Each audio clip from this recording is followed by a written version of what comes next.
You've already seen this movie. You know the ending. So why are you pressing play again? It's not laziness, it's not habit. Your brain is actually doing something really specific, and once you understand it, you'll never feel guilty about it again. Your brain, believe it or not, is not a novelty machine. It's a prediction machine. Every single moment of every day, your brain is running incredibly fast simulations, trying to predict what's going to happen next so it can respond efficiently. And here's the thing about predictions. When they're right, your brain rewards itself with dopamine, that feel-good chemical most people associate with surprises. But actually, dopamine fires even more reliably when things go exactly as expected. So when you rewatch a movie you love, your brain isn't bored. It's thriving. It knows the hero is going to win. It knows the soundtrack is about to swell. And in anticipating all of that, it's already beginning to reward you before it even happens. Researchers call this predictive reward. You're not watching a movie. You're letting your brain show off. But let's go a layer deeper, because this isn't just about brain chemistry. It's about emotion.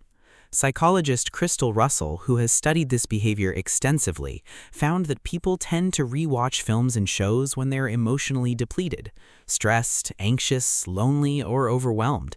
And the reason is beautifully simple. A familiar story requires zero emotional labor.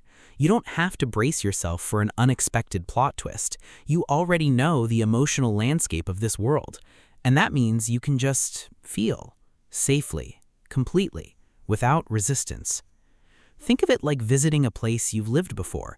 You know where the light switches are. You know which floorboards creak. You don't have to think. You can just be. Rewatching a movie is essentially that. It's returning to an emotional home. Here's where it gets really interesting, because it's not just any movie you rewatch, is it? It's specific ones, and that specificity matters. Nostalgia researchers like Konstantin Siddiquides have found that nostalgic experiences, including rewatching old films, serve a powerful psychological function. They strengthen your sense of self-continuity, that feeling that you are a coherent person who has a past, a present, and a future. When the world feels uncertain, nostalgia whispers, "You have always been you. You're still here." That's why so many people rewatch childhood movies during stressful life transitions, graduating, moving, going through a breakup. It's not regression, it's anchoring. And the films we love often hold a version of ourselves we miss or admire. Every time you watch it, you're having a quiet conversation with yourself. One more thing. Rewatching movies is also deeply social, even when you're doing it alone. Films we return to become part of our identity, our vocabulary, our way of relating to other people. Quoting The Princess Bride, bonding over the fact that you both ugly cried it up.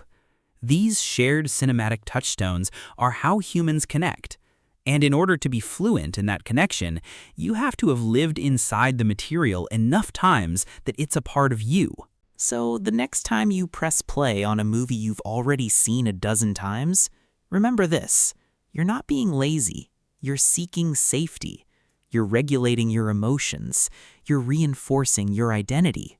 You're doing something your brain is literally designed to do. Stories have always been the way people make sense of the world, and sometimes you need to hear the same story more than once before it fully lands. Drop a comment below.